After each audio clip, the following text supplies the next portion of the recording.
Welcome back. It's day number 18 and today is a time to pivot. Write plan B, C and D, which obviously you may not need that many plans, but the essence of it is to be prepared and to know what your options are and maybe start putting some different things into place now.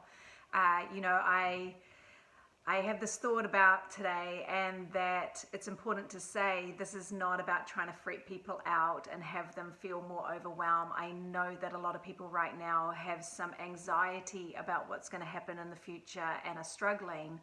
And so I don't mean to, underestimate that.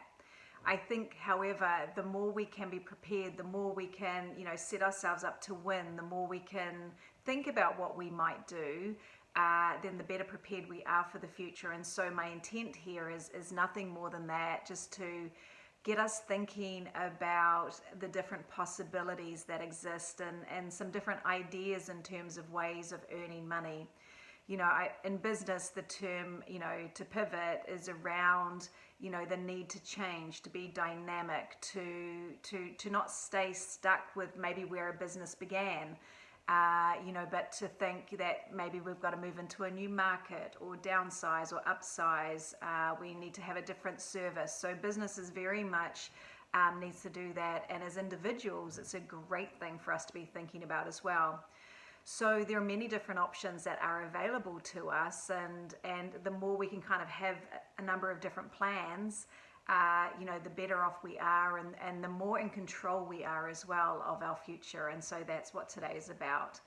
For me, I think about, one of my businesses is a family business, and I'm a part owner in that and have been for about 20 years now. And that is a business called Queensberry, and it was started by my mum.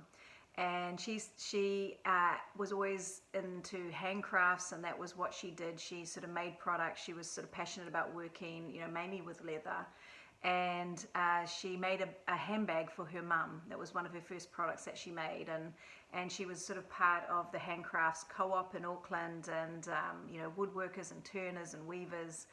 And at some point, a photographer came in and said, "Could you make me a photograph album?" And so that was what she did. And some 50 years later, this company still exists and has employed hundreds of people, in Auckland and actually around the world, and exports into many different countries around the world as well.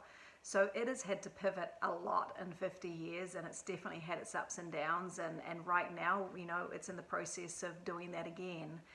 But I share that story with you today because, from one person's sort of passion and also a need just to earn some money, going to markets and selling some things so that, she could contribute to the money in the household, an amazing company was started, a medium-sized business that has taken care of a lot of people. So, it's all about sort of passion and drive.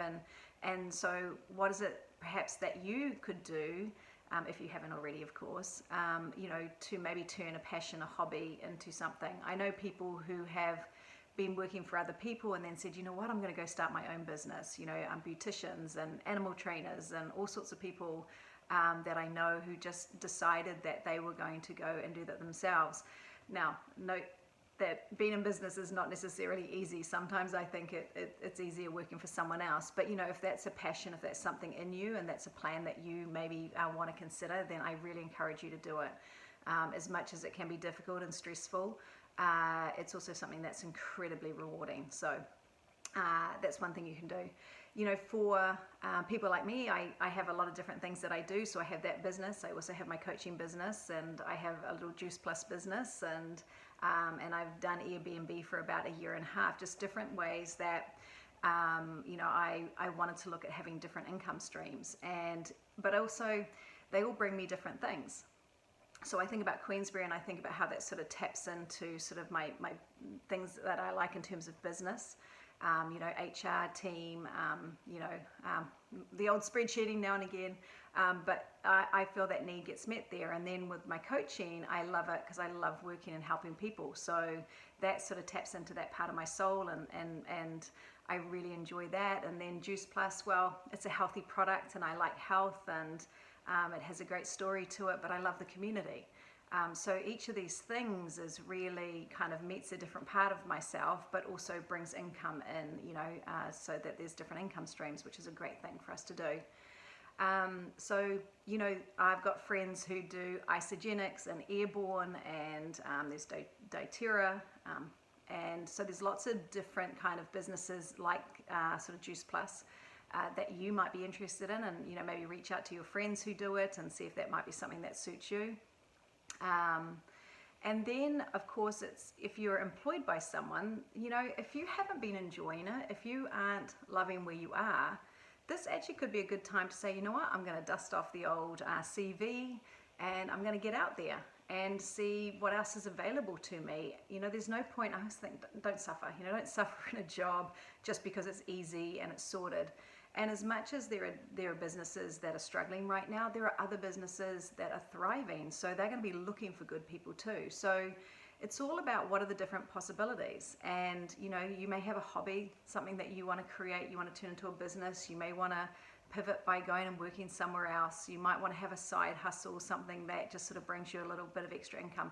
Whatever it is, I just really encourage you to take some time to think about it now. And again, not to have us all freak out about what the future might hold and what's going to happen with our businesses. Oh my gosh, what's going to happen with my job? At the end of the day, the best thing we can do is, one, take care of our businesses and our jobs as best we can, but for ourselves individually is just making sure that we are planning and we're in control of our future as much as possible. And so knowing what our options are and checking them out and looking into them, it's a great way, and it gives you a lot of comfort and certainty, if you have a few different ways that you can move forward. So wherever you are, please be well, please be safe, remain positive, and just have some fun with this. And I will see you back here tomorrow. Bye-bye.